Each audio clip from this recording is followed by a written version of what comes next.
Hey, it's Jeff Pierce from Michigan Sports and Spine. Big thing today, this is very exciting. This is our first time outside of our own office, and we're at Erica Bell's Pilates studio. And we're here in her wonderful studio that we get to see a lot on Instagram, and now I get to see it in person, and she's got major energy that I have to live up to today, according to Nicole. So once we get her going, it'll overshadow me, so I'll get all my stuff in first. But what's exciting, and the reasons we're doing this, and again, we're looking for major suggestions from all of you. If it's your friend, if it's your studio, we want to come out now that I'm getting out. We're getting over the hump of being out of the office. We're all vaccinated. We're all back. 70%. Anyhow, we can't talk about that. Yeah. But basically, we're in the Pilates studio. So you've heard me talk about yoga, you've heard me talk about Pilates, our virtual team. Well, we're not virtual right now, we're actually here. So Erica's been a huge help, and she was a patient for a short period of time, and she got better, and we've incorporated a lot of things. But the big reason we wanted to come here today is that you've heard me talk about my 4-phase system, where that we get you out phase 1, we get you out of the acute pain, and then we restore your emotions, things like that. So where does Pilates fall into that? So sometimes we don't really want you here with the acute pain because you really can't do the type of exercises that you're going to see here in a few minutes when you're in acute pain. But when we're in that stage 2, 3, 4 for sure, we want you buying into a program that you get to understand, relate to, and all that. Like I said at the end of the last program, we don't just have one dimension, this is the only thing you can do. We want to show you multiple things you can do because then you can lack excuses. We want to actually be able to relate to everybody. So today, it's what can you do from a Pilates standpoint? So it's not really yoga, and it's not really working with a trainer of boxing and things like that. You're not doing MMA stuff.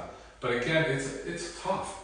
If anybody's done Pilates, and then I have a few friends, when they heard the announcement that I'm doing this, they're like, "Are you actually going to do it?" I said no, because it is very hard, and what it does is it challenges you differently. And Erica's going to kind of show us those kind of things where it's an advanced thing, where you have to, some of the springs and some of the resistant things, it forces you to engage your core. And again, when we talk about core, we talk about your belly muscles, we talk about your oblique muscles, your side muscles, obviously your back muscles, your paraspinals, and your glutes. But more importantly, we can't strengthen until we create flexibility. So that's what's nice about Pilates, is it focuses more on your flexibility, and then we start strengthening. Yeah. So she's all anxious to jump in here because that's her personality, and I'm just holding her back. You're not. But I mean, honestly, when we start talking about it, you don't really have those patients with the acute pain because we mentioned before it's going to be real hard for them to actually carry out the activities. So yes, I do see people sometimes concurrently when they're in PT. But yes, if you're in acute pain, to his point, you really can't move your spine, right? You have to really kind of get out of that phase before you can do that. And as we know, Pilates requires a lot of spinal movement. It can be modified to not include that, but we're talking today about how Pilates can complement a program once you're done with your physical therapy and you've built your strength up and you're out of that pain and you're ready to move on to the next phase. And Pilates is really helpful for that versus yoga or other disciplines because of the spring-based resistance that we have here. And that is really what forces you, as he was saying, to engage your core. So this unit here with this big spring, what do you do with this one? How does this one we can kind of go by piece. So this is the Pilates Chair. And this piece of equipment was actually designed by Joseph Pilates. You can actually flip it over and sit in it as a chair. So it doubled as a piece of furniture. But we obviously don't use it that way here. Whoa. So you can actually sit on it though, like what I do for a lot of people who have back pain and things like that, who need to reconnect to their core muscles. We'll come on here, we'll sit, and we'll do some footwork, is what we call it, where you're really strengthening your legs, but what you're really doing also is finding the connection of your legs into your core, right? So posture is huge, that's why there's mirrors Yes. and Erica's here to correct you, like I'm going to correct you right now. There we go. See, a little exactly. more down the curve there. Yep, exactly. So that's why you gotta do something, exactly. So that's why I choose footwork here, because most people, like we were talking about, their posture is terrible. Right. And we know that posture is extra bad in today's day and age from phones, computers, all of that stuff. So I choose footwork here to have people start their sessions to bring awareness to keeping your shoulders, your head, your hips stacked, like how you just kind of fixed me. That's what I would do. Because when you push this pedal down, if I don't have my core engaged, let's say that's terrible. Well, it feels bad. And Right, then, it's going to be much harder to do. It's less efficient. Less efficient, exactly. So when I'm upright, I've got my core engaged. Now when I push the pedal down, I got to use my legs, my glutes, and my core. So the big thing I try to do, and I'm just gonna, because I'm a Pilates expert, but we want to be able to do it. So we talked about this before. Can you overpower it with your legs? So what the trainer should do, or whoever you're working with, is actually have a hand on their belly to make sure you're engaging the lower. I always talk about your muscles from your belly button down to your pubic bone. So she just showed you that, like if she was weakened. So let's push down for a second. So you can see that if I bring her up like that, where she should be, is she's going to engage these muscles a lot more, and also her back muscles. So what you do is, it's not like you're getting fresh or anything. You just want to be able to make sure they're engaging their muscles. And for them to do it too, so you can actually hold it. And then the big thing I do, which may not be a Pilates thing, is I actually that you should start pounding on your belly as you do it. So if you actually engage that way, your muscles are going to automatically kick in to protect you. So if you can hold your body, and if you're pushing down, you're actually forcing those muscles to engage even more. So it's called a tactile stimulation, which maybe we should incorporate. Awesome. Yes, totally. So you can do it to your labs, and we want you to go below the belly button. Okay. We're not going to punch you there, you can. Yeah. And then you want to do it into the oblique muscles too. Okay. All the side muscles that are going in. Yeah. So that All maybe a that's little right. different. Yeah. It does help wake it up. So some people, like the MMA guys, will pound on it, but it's just a tactile. You can use your fingers, whatever you want to do. Yes. But yeah, so posture and everything, all that's pretty big. Really big. Yeah. So the other thing you can do with this thing, which is cool, is so you can sit on it, and then also you can turn it. I mean, the possibilities are endless, but we only have so much time, right, guys? we're not doing this time. That's right. So, and I'm wearing shoes, but just for everybody watching who doesn't know, you typically do not wear shoes. When you do Pilates, you want to be barefoot so that you can have the connection from the ground up, right? Feet up. Because we know also when people have back pain, there's typically issues with other extremities causing muscle imbalances. So in Pilates, we really try to address all the whole body as a whole. Like we don't just say, okay, you have back pain. We look at, okay, so where's the weight rolling on your feet? How does the person stand normally? Are they a tucker under? Are they a archer? Like all of that's going to affect how I train them in the studio, or how most Pilates people. So I love that she said that, because that's a huge difference between Michigan sports and spine. We don't just focus in on one issue. We do look from head to toe. And people are like, why do I need to get into shorts and a gown? It's because we do that. We look how they're contacting. Awesome. We look how their foot's contacting. We look at the angles of the foot to the knee, to the back and the hip. So all those things are important. So that's why I like Pilates, because it does take from head to toe visions of the patient. Yeah, exactly. So it's not like pieces and parts. No. And that's how you treat people, which is awesome. Because we know it's never just the area, right? There's always something else. Okay, so now I'm going to get on here, and I'm going to hold on to the top. This is called a pike, and this helps strengthen your abs, all abs, and upper body too. So you got your legs here, this is more advanced, and you have your hands here, and then you just start to kind of lift the pedal up, you scoop your abs, you round, and it's almost like a little headstand. You try to get the pedal all the way up, and then you come back down nice and slow. You don't want to crash, right? What people do. You don't want to. So you can see this movement, right? What's happening? Lots of things. So you're doing that when she says you don't want to crash. It's kind of like when we do box jumping and things like that. We want to land slowly, because that will engage both the muscles to take you up and to take you down. So it's the eccentric and eccentric muscles. So it's the ones that take you down and up. Exactly. So that's exactly what you want. Yep. No, that's exactly right. Totally. I got one right. You got one right. You got to work the muscles on the way up and on the way down. Yes. Exactly. So, and a lot of times, just in the ankle's actually weak. We do a lot of pedaling, we do a lot of things where we don't, running, you have to engage your foot, but now there's a lot of sports which they're non-impact, we're actually losing the musculature in your foot and ankle, which becomes a problem. It's true. And that affects things further up the kinetic chain, right? That good old connection. Which, yeah, that good old thing. Okay, let's move this guy out of the way. So, all right, we're done with piece number 1. We're done with piece number 1. So now let's show you guys the tower. Okay, so the tower, is the fun one. I love this one. This a is little mine. intimidating. I know it looks kind of like it could be, Where do you want? you know, something crazy. But you can do a lot of different things with the tower. It's my favorite piece because it's the most versatile, and it's the best for people who have back pain because you're working with the springs on a wide base of support and a stable base of support. This doesn't move. Unlike the chair you saw, it's very tiny. Okay. So there's a lot more stability required because the exercise surface is smaller, right?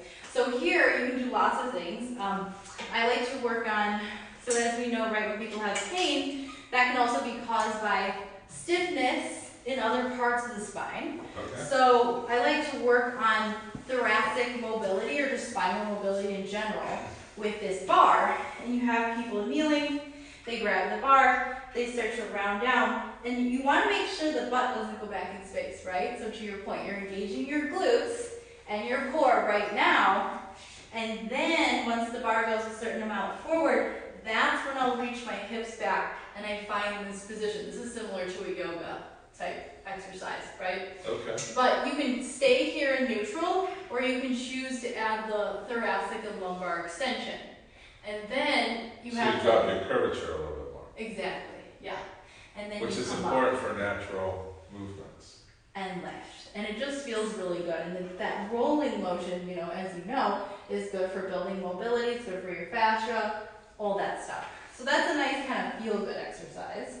And then for a more challenging exercise that I would have someone do for their ab strength, core strength, same thing. We use this bar, we press it back. So if I had someone coming in who was just coming off of a back issue, right, I would keep their knees bent, feet flat, and then it's almost like an assisted sit-up, right? But they have to use their core strength to come up, right? You can't, that's the only thing that's going to bring you up. The spring doesn't help you that much. And here you go again now, right? Eccentric. But you could add another spring to help them more. You could. Yeah. Yes, you definitely So you do what is a small challenge to them.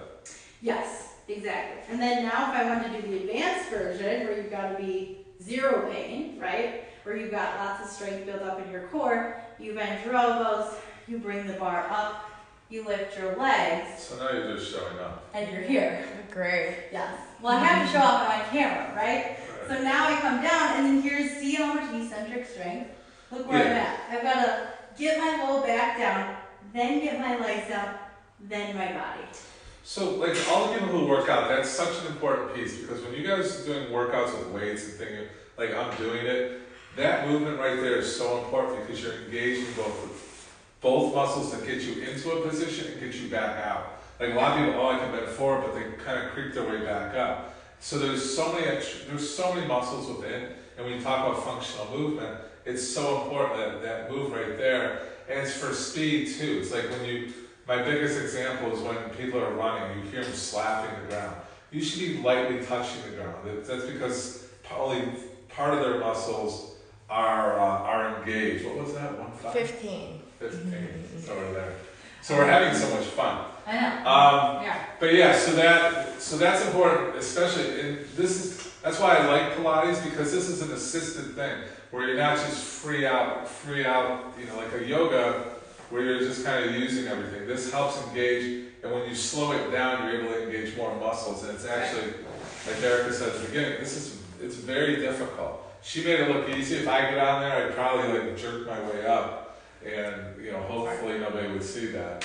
But no, we're not going to do it. Right. Yeah, he's like, don't make me do it. Right. But yeah, no, it's true. To your point, that one of the best things about the Pilates equipment is that it does give you feedback about where your body is in space. So versus yoga or other things where it's just your body on a mat, here you have this mat, you have bars, you have springs, and all of that provides more feedback to someone to build their body awareness and their strength of where their body is in space. And it's also very supportive, which is really good. for. Right, especially for what we talk about that phase 2, 3, 4 in our program. But again, the goal is to fall in love with it if this is what you relate to. But it's a great exercise, and you can see how she actually took the whole spine in that last movement. So, did you want to show us a few more things? Yeah, sure. I can show you guys. I'll show you another one that I like for strengthening all of your glutes, all the stuff you mentioned. So this is a leg spring, so it's really heavy. So we will take it. There's a couple different applications, but I'm going to show you guys the side lying application where you put your foot in this strap, and then you're on your side. Usually I would have a special pillow down here, but I don't have it, so I'm just gonna kind of use my hand. But here, yeah, you guys would know that. So you can change your resistance, right, by going up. That's gonna make it harder or heavier.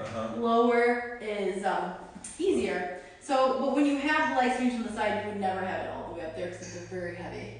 So you have the option to take this leg, kind of bend it, hook it around the side of the tower bed, and then now I'm just going to work on keeping the length through my waist. I'm working my obliques isometrically here, and then I'm working my hip extensors, my glutes and hamstrings to pull my leg back. The entire time I'm trying to keep hips, shoulders, head in one nice long line, and I've got to stabilize my whole spine and use my core as I move my leg with this spring that's kind of unstable, right?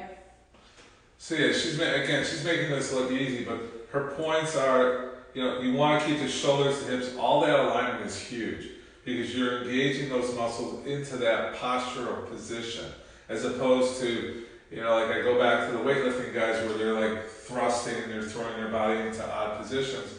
To get it, they're not holding it to what I consider a neutral spine core positioning. So that's huge, because you want to maintain that neutral spine to engage. And there's a ton of little ligaments and muscles within the spine that we don't understand, that these smaller movements, it's not big heavy weights that engage them, it's these kind of movements where you're isolating out and you're holding your core, so you're engaging all those smaller postural muscles to help. Exactly. How did I do? You did great. Perfect. I got another one. You got it all. That was awesome. Do you guys want, I'll show you guys one more thing. Is that cool? Yeah. Okay. So now we also have arm springs, right? So there's leg springs, there's arm springs. So I have these sprung from below, and as you know, right, when you change the angle of resistance, that changes what muscles you target. So for this, I like to do this sometimes for people who have back issues, because they usually need to strengthen their lower traps, right? They're usually like this, so they're all scrunched. So they've got to work on strengthening their lower traps, muscles in the lower fibers of the mid-back. So in this exercise, also this is very functional. They get to come into a hip hinge type squat position, and when I'm doing that, I'm keeping my knees right from doing this. I'm keeping my weight even on my feet, and then as I come up, I push the floor away, I lift and I row. So I'm strengthening the back. So you're sitting back more. Yeah. Right. Yes. So we're sitting back more to get more of that neutral in your arm. So mostly I would say you do need a trainer, especially if you're going to be using the equipment.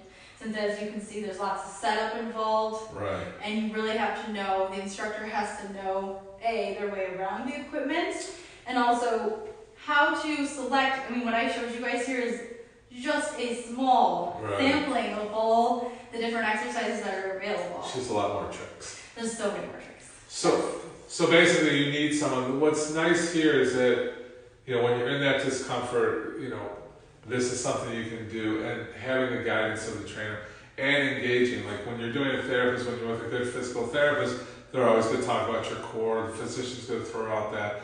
This is where you activate it. This is where you can actually get involved from Pilates. Sometimes we're talking about, hitting the punching bag and you hold your core, and we'll probably do that soon too with, boxing exercises.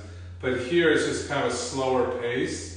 Yeah. It's not high explosive, which I don't, especially if you're in that recovery. For someone, that's picking up on this, that's, no issues or other issues other than your spine, we've talked about shoulder injuries, stabilization that way, neck injuries also. It's just for today, our most common thing is kind of low back, but we also talked about mid back too.